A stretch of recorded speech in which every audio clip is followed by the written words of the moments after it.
To you on this prophetic e-blast about I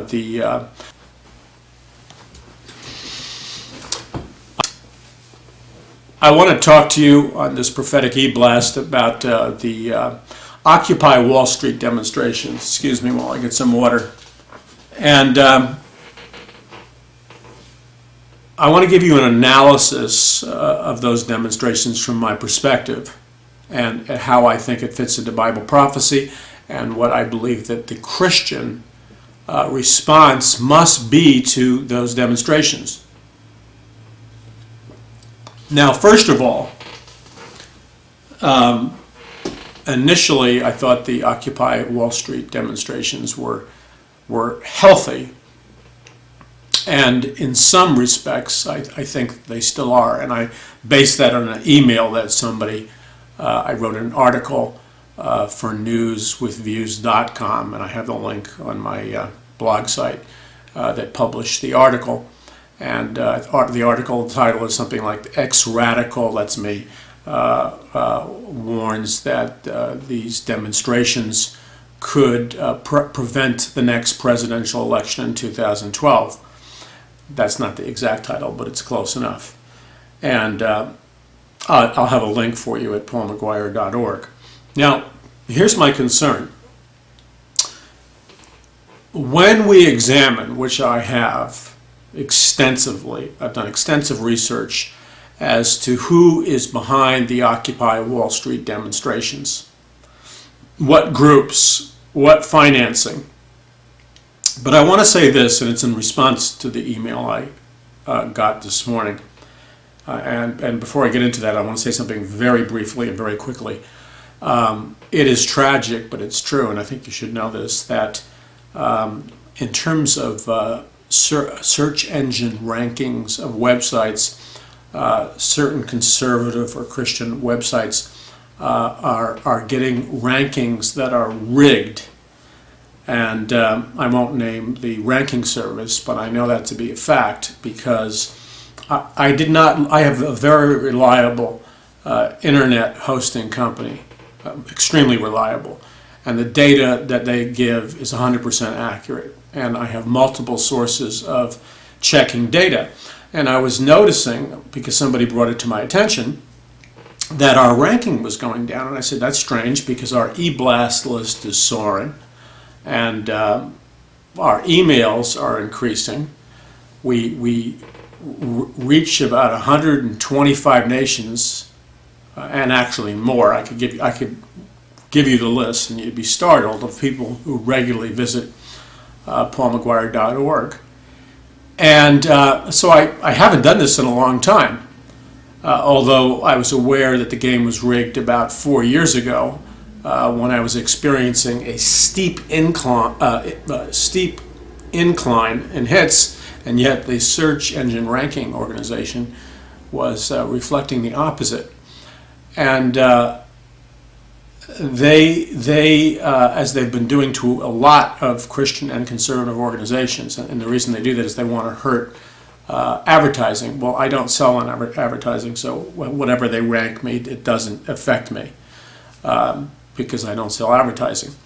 But I noticed that in the last 90 days we received over 2 million hits to our website, and that's just in the last 90 days, and yet their ranking was completely off.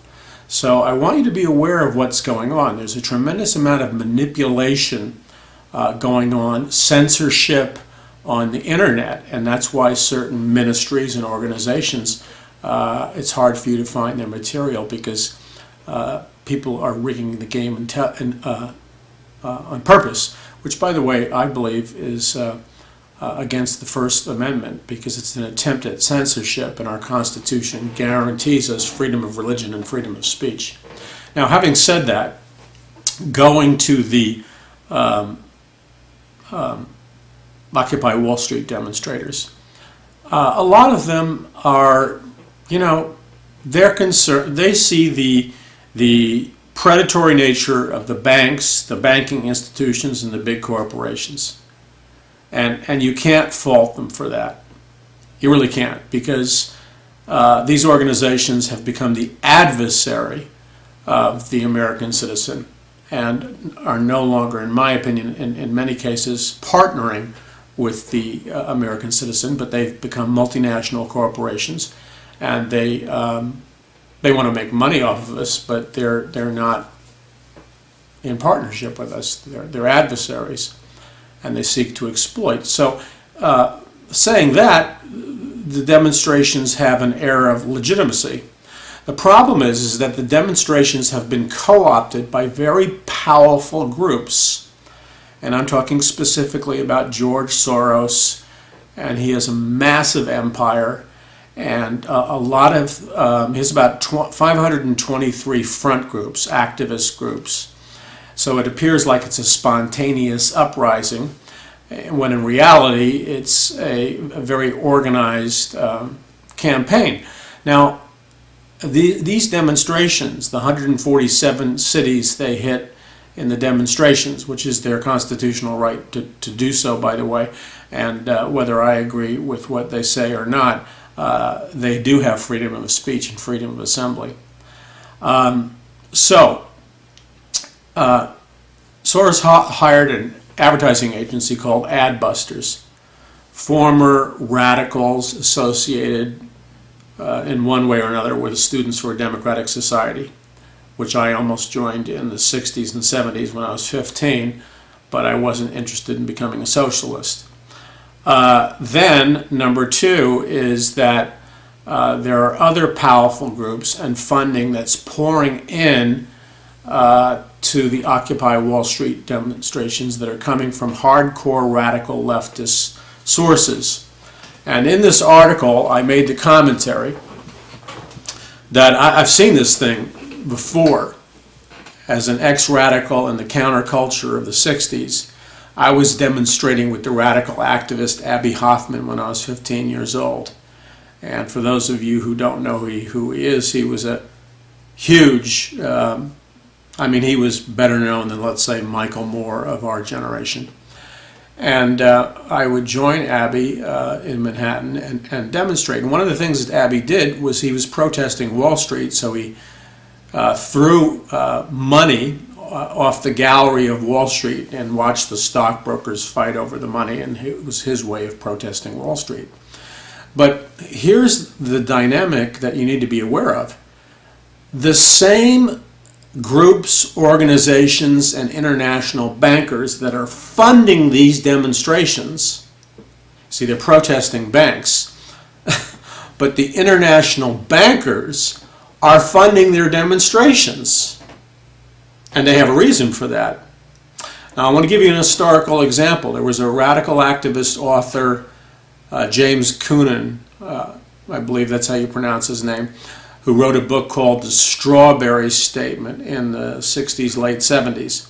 And he talked about how after this SDS meeting, Students for a Democratic Society, a socialist communist group, of which the Weather Underground splintered from, he talked about the fact that representatives from Esso, which was Rockefeller's a big oil company, and other high-level capitalists and international bankers approached the SDS and wanted to recruit them. And the international bankers said something to the effect of, we want to do this because we want to use you and your radicalism to make us look middle of the road so we can move the culture towards communism and socialism. And Coonan, a radical activist, was shocked that the super capitalists would do this, but they're doing the same thing today. And I could name the organizations. I won't for the moment. But in my DVD series, Are You Ready for the Coming One World Government? Are You Ready for the Coming One World Economic System? And Are You Ready for the Coming One World Religion? Which is available now at paulmcguire.org. You can get a very intense overview from a prophetic standpoint of what's really happening. You see, you have to ask yourself, well, what's the game plan here? What's the reason they're doing this? the reason they're doing this is that they want to bring down, in my opinion, the current capitalist economic system. And the reason they want to bring it down, especially in the United States of America, and they want to use the old communist technique of, 500,000 people in the streets demonstrating and rioting and anarchy. The reason they want to do that is because if they can get the dollar to die, which is why I wrote my book, The Day the Dollar Died, then they can move in their world currency and their world government. So they want to destroy the dollar so they can have world currency. Now they will retain their wealth no matter what happens. So that's something that you should be aware of when you look at the demonstrators. Now the average demonstrator doesn't know this. They're just frustrated, and rightfully so, about the fact that they're getting ripped off. And we live at a time where it's not rah-rah capitalism. If that's where you're coming from, you've missed the boat. These corporations, and I'm not anti-capitalism, I'm more of a capitalist than I am a socialist or a communist, but they are exploiting the people, and they're bringing down our nation. And I go into that in the books, in the DVD series, because their goal is a one world economic system. They only are concerned about themselves. Now, so we need to understand that the Occupy Wall Street demonstrations are happening like they did when I found myself at 15 years old in high-level meetings. Don't ask me what I was doing there. High-level meetings of the counterculture and the radicals. And I remember that the radicals were saying, they were talking about how they were going to organize millions of people to hit the streets. They were going to organize millions of people to march in Washington, D.C., and I participated in one of those marches on Washington, D.C. to protest the Vietnam War, which I later regret. And they got 1 million people. I was one of them down in Washington, D.C. In addition, I remember sitting in a meeting with these high-level radicals and counterculture, and they said this out loud, and it was on Earth Day, and they said these words. They said, eventually the cause of the Vietnam War is going to wind down. It's going to die out. So we're going to need something else, another organizing principle, to organize the masses.